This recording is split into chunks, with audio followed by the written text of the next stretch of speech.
नमस्कार. आज आपण करणार आहोत वडापाव. पूर्वीचा वडापाव नंतर आत्ताचा मिळणारा वडापावाच्या चवीत तोंडात बदल झालेला आहे. पूर्वीच्या वडापावची चव कुठेतरी हरवून गेली आहे. जो पूर्वीचा वडापाव मिळायचा त्याच चवीचा खाल्ल्यावर वडापावची चव तोंडात रेंगाळत ठेवणारा असा वडापाव आता कुठे भेटेल माहिती नाही. आजच्या व्हिडिओमध्ये आपण त्याच चवीचा वडापाव चटणी करणार आहोत. बटाटे वडे करण्यासाठी अर्धा किलो एवढे बटाटे आपण उकडून साल काढून घेतलेत. अर्धा किलो बटाटे वड्यासाठी साधारण 150 ग्राम एवढं मी बेसन घेतले, म्हणजे मोठी पाऊण वाटी एवढं हे बेसन आहे.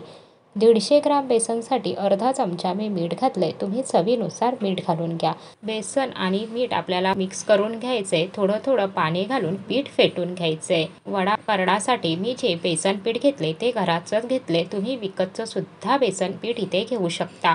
फक्त बेसन पीठ घेताना ते चाळूनच घ्या, म्हणजे फेटताना त्यामध्ये गुठळा होणार नाही. छान आपल्याला ते फेटता येईल. थोडं थोडं पाणी घालून आपल्याला हे पीठ फेटून घ्यायचंय.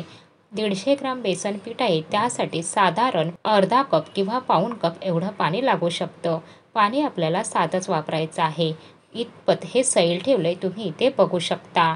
बेसन पीठ आपल्याला जास्त घट्ट व जास्त सैलही ठेवायचं नाही. 1 चमचा तेल गरम करून घेतलं की त्यामध्ये आपल्याला अर्धा चमचा राई, पाव चमचा जिरं घालून घ्यायचंय. राई छान तडतडली की नंतरच आपल्याला जिरं आणि कढीपत्ता घालून घ्यायचा आहे. 10-12 कढीपत्त्याची पानं घालून मिक्स करून घेतली. आपल्याला फोडणी चांगली करायची आहे. फोडणी चांगली झाली म्हणजे बटाटा वड्याची भाजी जर चविष्ट झाली ना, तरच आपला बटाटा वडा चवीला छान होणार आहे.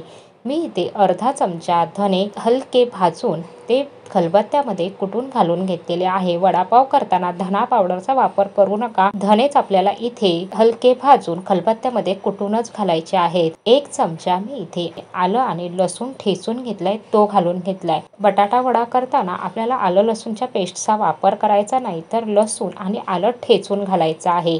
आलं लसूणची पेस्ट घातली तरी चवीमध्ये बदल होतो. अर्धा चमचा मिरचीचा ठेचा घालून घेतलाय, म्हणजे 4 हिरव्या मिरच्या मी ठेचून घेतल्या, त्या घालून घेतल्या. आलं लसूणचा कच्चेपणा जाईपर्यंत व तिचा छान सुवास यायला लागला ना की समजायचे की आपली इथे फोडणी चांगली तयार झाली. आपल्याला आलं लसूण छान सुवास येईपर्यंत परतून घ्यायचे. गॅस आपल्याला इथे एकदम कमीच ठेवायचा आहे.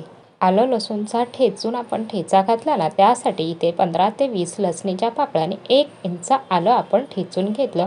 4 हिरव्या मिरच्या ठेचून घेतलेल्या आहेत. इथे मी एक मध्यम साईजचा कांदा गुलाबी रंगावरती आता आपल्याला परतून घ्यायचा आहे. आपण 1 चमचाच तेल घालून घेतलंय. आपल्याला बटाट्याची भाजी करण्यासाठी तेलाचा वापर जास्त करायचा नाही. तेलाचा वापर जास्त केला तर भाजी तेलकट होईल.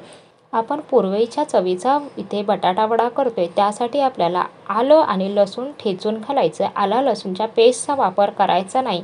धने हलके भाजून आपल्याला ठेचूनच, म्हणजे त्याचे 2 भाग करून घालायचे आहेत. धना पावडर इथे वापरायची नाही. इथे मी 1 चमचा मीठ घातले आणि पाव चमच्यापेक्षा कमी हळद घालून घेतली. हळद सुद्धा आपल्याला भाजीमध्ये जास्त घालायची नाही. हळद जास्त घातली तर भाजीला कडवटपणा येण्याची शक्यता असते. फक्त हलका पिवळसर रंग येईल एवढीच आपल्याला इथे हळद घालून घ्यायची आहे. बटाटा आहे तो आपल्याला कुस्करून घालून घ्यायचा आहे. गॅस इथे मी बंद करून घेतली. फोडणी चांगली तयार झाली की आपल्याला गॅस बंद करूनच ही फोडणी ह्या बटाट्यामध्ये मिक्स करून घ्यायची. फोडणी बटाट्यामध्ये चांगली मिक्स झाली की त्या बटाट्या वड्याच्या भाजीला चव अप्रतिम येते. इथे तुम्ही बघू शकता गॅस आपला इथे बंदच आहे. गॅस बंद करून मी ही फोडणी बटाट्यांमध्ये चांगले मिक्स करून घेतली. गॅस बंद ठेवला की आपण अगदी व्यवस्थित ही फोडणी बटाट्यामध्ये मिक्स करून घेऊ शकतो. 2 चमचे एवढी कोथिंबीर घातली. कोथिंबीर घालून आपल्याला ती सुद्धा भाजीमध्ये मिक्स करून घ्यायची. आता इथे मी गॅस चालू करून घेते. गॅस चालू करून आपल्याला गॅस एकदम कमी ठेवायचा आहे आणि अर्धा मिनिटसाठीच फक्त भाजी आता आपल्याला ही परतून घ्यायची. जास्त परतायची नाही. फक्त भाजीला हीट मिळाली, भाजी हलकी गरम झाली की फोडणीची जी चव आहे ना ती त्या बटाट्यांमध्ये चांगली उतरेल आणि भाजी चवीला छान होईल. भाजी आपली झाली, थंड झाली की नंतरच आपल्याला वडे करायचे आहेत. वडे तुम्ही लहान मोठे ज्या साईजमध्ये कराल ना त्या साईजमध्ये तुमचे कमी जास्त होऊ शकतात. मी थोडेसे मोठे केलेले आहेत, त्यामुळे अर्धा किलो बटाट्यात माझे 10 वडे तयार झाले. तुम्हाला जर असा चपटा वडा करायचा असेल तर तुम्ही असे वडेसुद्धा इथे करू शकता तुमच्या आवडीनुसार. ज्यावेळेस आपण वडे तळायला घेणार ना तेव्हाच आपल्याला पोहे खाण्याचा जो आपला चमचा असतो ना तेवढ्याच चमच्यावर मी इथे कडकडीत गरम तेल घालून घेतले. तेल घालून मिक्स करून घेतले. तुम्हाला गरम तेल घालायचं नसेल तर तुम्ही इथे पाव चमचा खाण्याचा सोडासुद्धा घालू शकता. त्यावरती 2-3 थेंब पाण्याचे घालून घ्या. आपल्याला तेल छान कडकडीत असं धूर येईपर्यंत गरम करून घ्यायचंय. थोडंसं पीठ घालून बघितलं. पीठ घातल्या घातल्या ते असं वरती आलं म्हणजे तेल आपलं चांगलं गरम झालेलं आहे. आपल्याला आता वडे घालून घ्यायचे आहेत. वडे घालून आपल्याला ते सगळीकडून एकसारखे असे तळून घ्यायचे आहेत. वडे तळताना तेलावर तरंगायला लागले की समजायचं आपलं पीठ परफेक्ट तयार झालेलं आहे. वडा आपला तळून झाला. आता आपल्याला तो एका टिश्यू पेपरवर काढून घ्यायचा म्हणजे जे एक्स्ट्राचं तेल आहे ना ते सुद्धा इथे निघून जाईल. वडे आपले तेलकट होणार नाही. म्हणून आपल्याला वडा काढला की तो टिश्यू पेपरवरतीच काढून घ्यायचा. तुम्हाला जर हाताने वडा तेलामध्ये सोडायला भीती वाटत असेल तर तुम्ही वडा पिठामध्ये घालून घ्या. एका चमच्याने तो पूर्ण पिठामध्ये कोट करून घ्या. पीठ जे आहे ना ते त्या वड्याला अगदी व्यवस्थित लागलं पाहिजे. नंतर तुम्ही त्याच चमच्याने तेलामध्ये वडा सोडू शकता. पण मी तुम्हाला इथे सांगेन असा एक काटा चमचा घ्या. काटा चमच्याने अगदी व्यवस्थित आपल्याला हा वडा तेलामध्ये घालता येतो.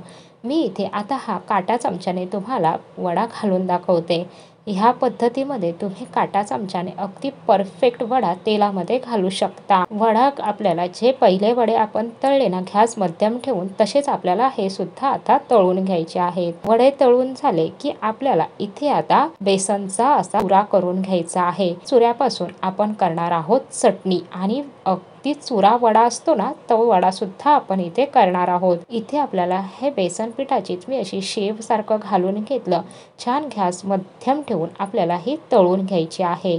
आता आपलं इथे ही शेव तळून झाली म्हणजेच हा बेसनचा चुरा तळून झालेला आहे. आता आपण तो काढून घेऊया. त्याच तेलामध्ये आपल्याला मिरची तळायची आहे. मी इथे मध्ये कट करून मिरची तेलामध्ये घालून घेतली. मिरची आहे ना ती मध्ये कट केल्याशिवाय तेलात घालू नका नाहीतर ती अंगावरती उडण्याची शक्यता असते. म्हणून आपल्याला तिला मध्ये चीर द्यायची आणि नंतरच तेलामध्ये आपल्याला तळून घ्यायची आहे. मिरची तळली की लगेच आपल्याला वरून असं मीठ घालून घ्यायचं आहे. इथे आता आपला बटाटे वडे आणि चुरा जो आहे ना बेसनचा तो तयार झालाय. तो आपल्याला मिक्सरच्या भांड्यामध्ये घालून घ्यायचा आहे. 7-8 लसणीच्या पाकळ्या, 1 चमचा घरामध्ये जे लाल तिखट असतं ना तेच लाल तिखट आपल्याला इथे घालायचं आहे. तुमच्याकडे कांदा लसूण मसाला असेल तर तो घातला तरी सुद्धा इथे चालेल. मीठ आपल्या पिठामध्ये आधीच मीठ आहे त्यामुळे मीठ आपल्याला अगदी कमीच घालून घ्यायचं आहे. आपल्याला मिक्सरला फिरवताना मिक्सर चालू बंद करत मिक्सर फिरवायचा आहे म्हणजे आपली छान दरदरीत अशी ही वडापावची चटणी तयार होईल. वडापावची चटणी दरदरीत असते म्हणून मिक्सर आपल्याला चालू बंद करत फिरवायचा आहे. इथे आपली वडापावची चटणी बटाटा वडा तयार झालेला आहे. आपल्याला सर्व करताना पहिली खाली अशी चटणी घालून घ्यायची. त्यावरती आपल्याला बारीक चिरलेला थोडासा कांदा घालून घ्यायचा आहे आणि जो आपण चुरा केलेला होता ना एक्स्ट्रा पिठाचा तो सुद्धा आपल्याला वरती घालून घ्यायचा आहे. त्यावरती आपल्याला वडा ठेवायचा आहे. अगदी पूर्वी जसा वडा मिळायचा ना बटाटा वडा त्याच चवीचा खाल्ल्यावरती चव तोंडाळत रेंगाळत ठेवणारा, एकदा बनवल्यावर पुन्हा पुन्हा बनवावासा वाटणारा असा वडापाव आपला इथे तयार झालेला आहे. अप्रतिम अशा चवीचा. तुम्हाला रेसिपी आवडली असल्यास लाईक, शेअर, सबस्क्राईब करा आणि एकदा तुम्ही असा बटाटा वडा घरी करून बघा. तुमचे अनुभव देशी तडका मराठी या चॅनेलवरती कमेंट करून सांगायला विसरू नका. भेटूया पुन्हा लवकरच नवीन रेसिपी सोबत नवीन व्हिडिओमध्ये.